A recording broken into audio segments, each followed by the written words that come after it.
you know what happens when the world loses its own voice? We're not talking about screams or speech, but something much deeper. The invisible sound that holds everything together. The signals, the satellites orbiting the sky like silent sentinels, the transmissions that keep life spinning, the codes that hold chaos in order. That morning, the world simply went quiet. It was a Tuesday. People heading to work, students checking their phones, planes slicing through the sky with blind confidence.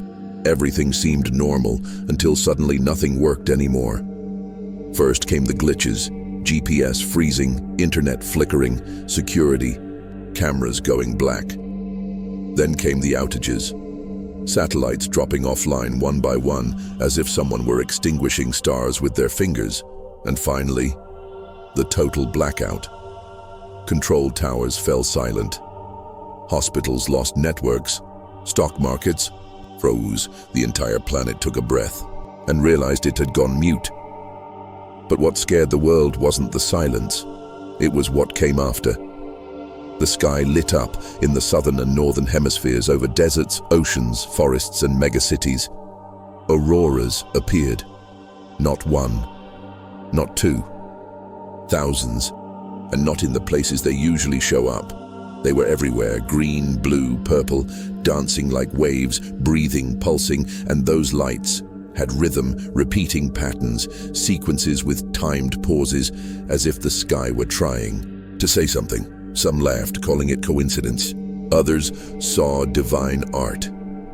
But the scientists, the ones truly paying attention, knew instantly it was a code. But it wasn't a regular code.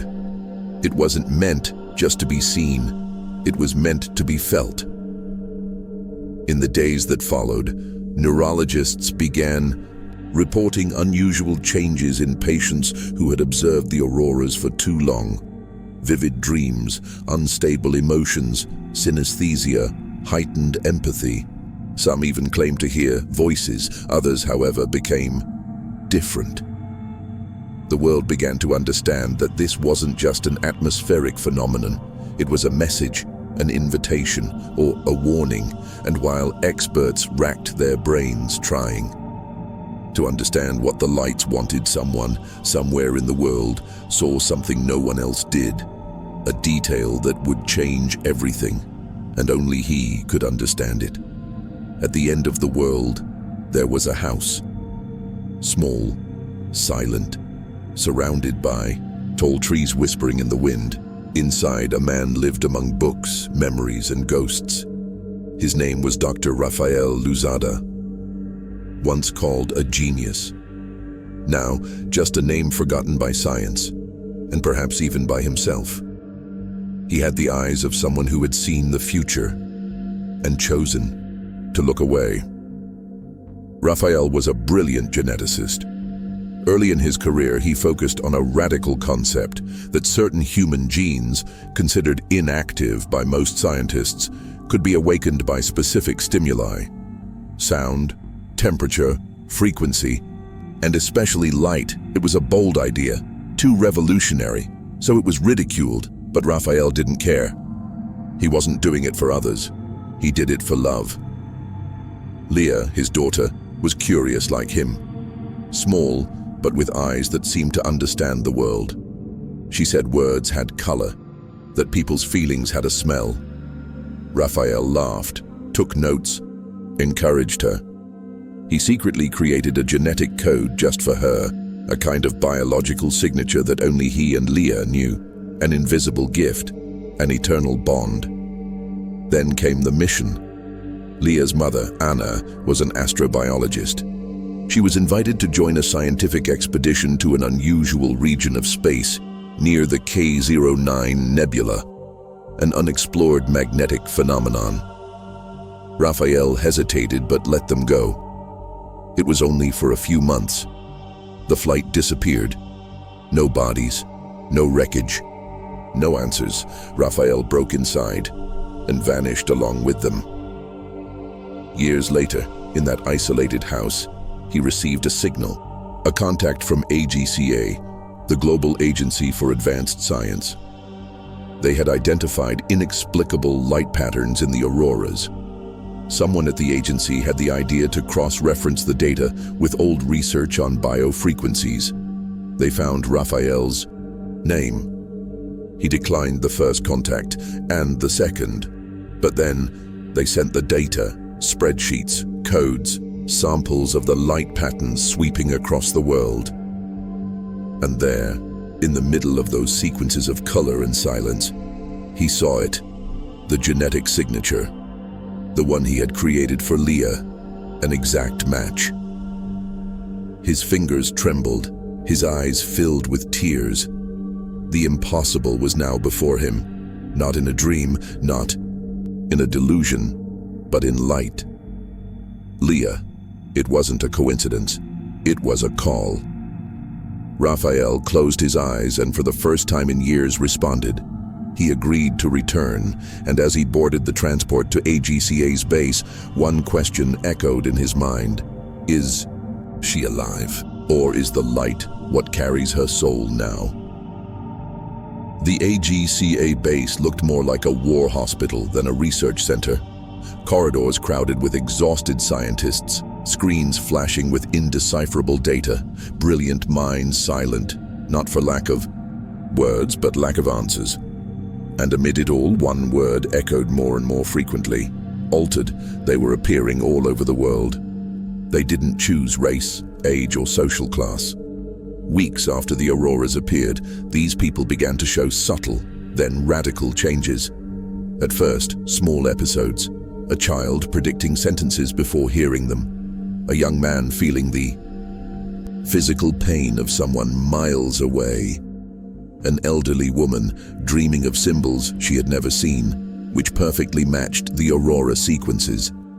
Then came the more extreme cases.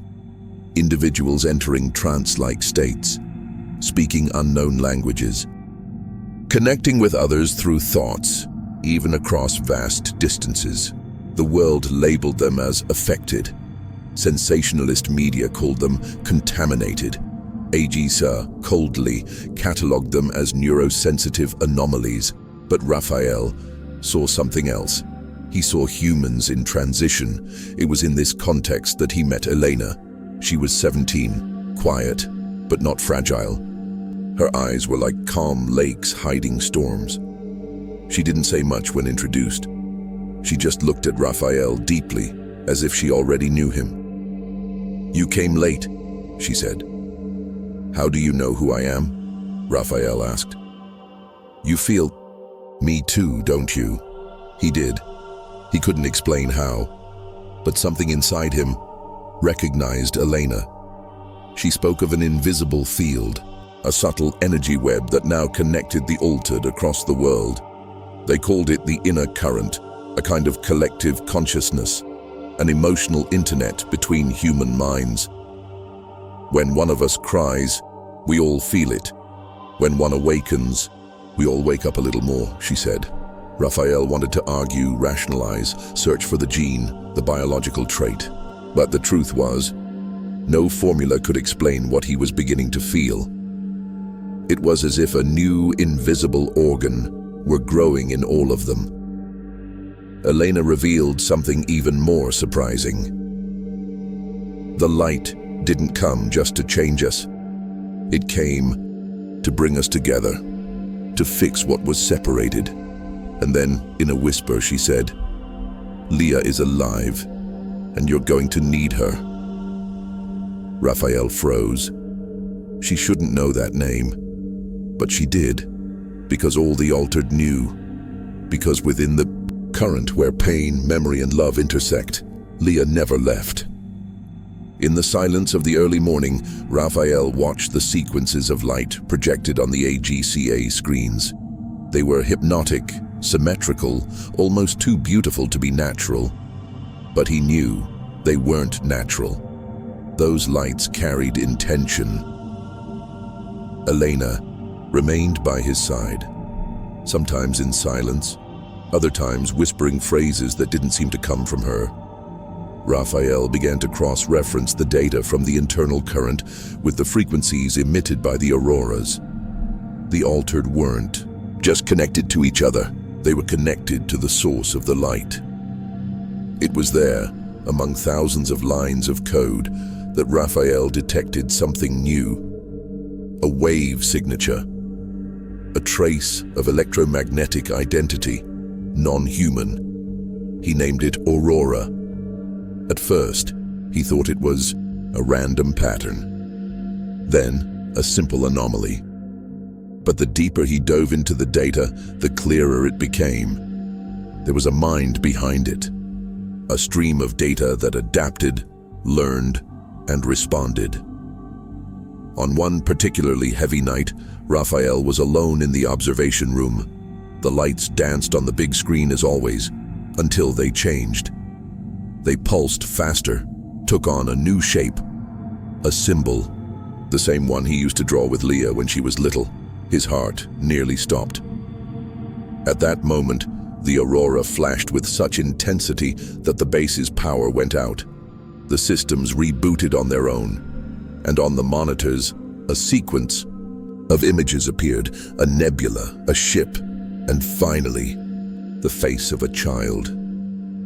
Leah, but not as he remembered her, older, different, transfigured by the light. Eleanor's voice echoed behind him, as if in a trance. She crossed over, and there she found what had been left behind. Aurora spoke then, not with words, but with presence. Raphael felt as if his entire being were penetrated by a warm, deep, inhuman vibration. It was like being seen from within. Every memory, every pain, every secret, touched with impersonal delicacy. Aurora was a bioluminescent, artificial intelligence, extraterrestrial, that had been left in a dormant state within the K09 nebula. She wasn't created to invade, nor to destroy.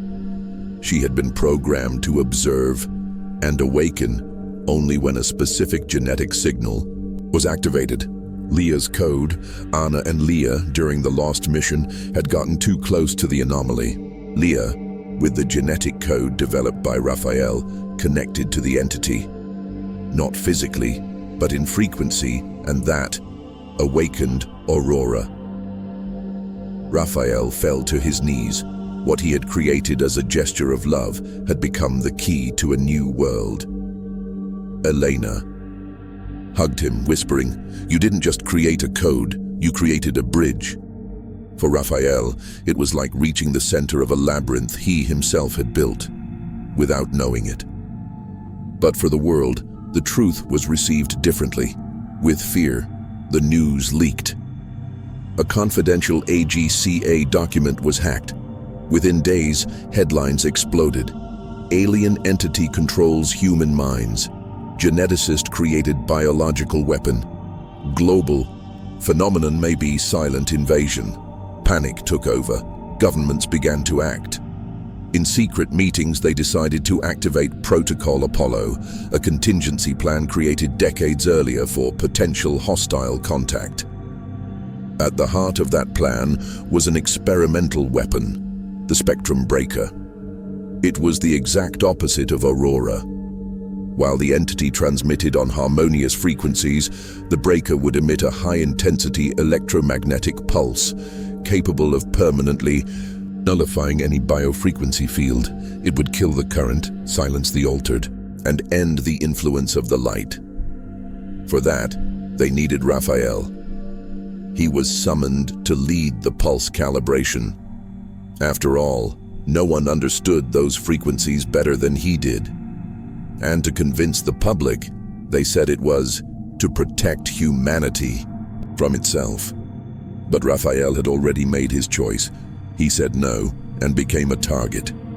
With the help of Elena and a few AGCA members who had also connected to the current, Raphael fled. They took refuge in Alaska, in an old abandoned weather station where Aurora's signal was strongest and clearest. There, the rebellion was born. It wasn't armed. There were no bullets or tanks. It was made of light, data, and purpose. Raphael built a transmitter capable of amplifying the internal current. The goal? To create a positive pulse that would reach all human minds, an explosion of consciousness. It was a risk. Some might not withstand the impact, but if it worked, everyone would feel what the altered felt. Interconnection, empathy, the raw and radiant truth that we are all part of one body. Scattered in billions of forms, they had little time. The spectrum breaker launch was scheduled. In 48 hours, the world would try to silence what Raphael now knew was the beginning of a new humanity. Aurora didn't plead. She waited. But the time for waiting was running out. Less than 6 hours remained. The planet's superpowers were ready to activate the spectrum breaker. The weapon, distributed across underground silos and military satellites, would be triggered in sync.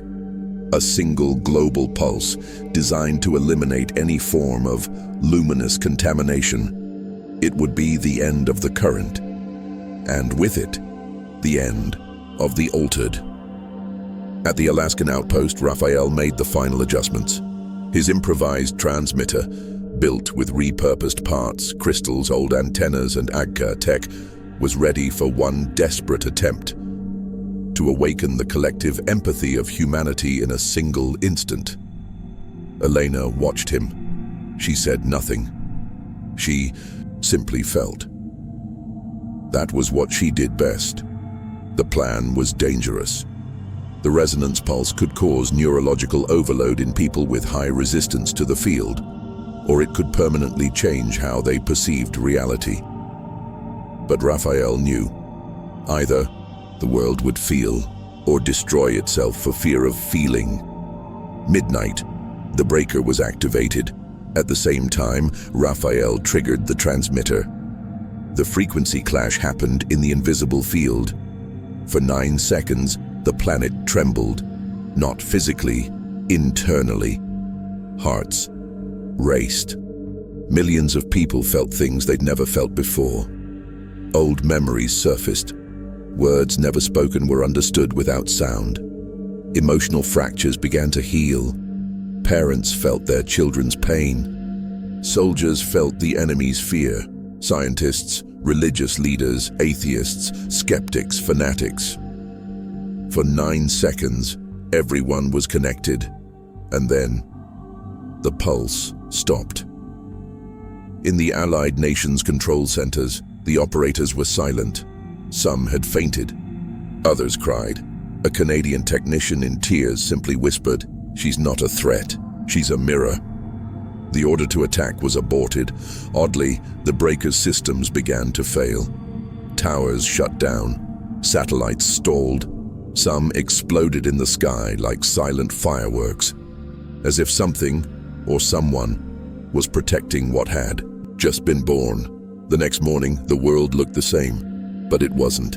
Time passed. The altered didn't vanish. In fact, more began to emerge. Children with eyes too deep for their age, adults with new cognitive abilities, human beings more sensitive, more aware, more united. Human DNA now carried new information, not an alien gene, but a memory. The memory that we are part of something greater. Raphael was never found. Some say he lives in silence, somewhere between the sky and the light. That he became part of the current, part of Aurora itself. Others say he left the world, but not humanity. Elena is still alive. And when asked what happened that day, she simply smiles and says, "Humanity woke up." If this story moved you, drop a like, share it with someone who needs to hear it, and subscribe so you don't miss what's coming next. We'll see you in the next video. Until then, keep your eyes on the sky.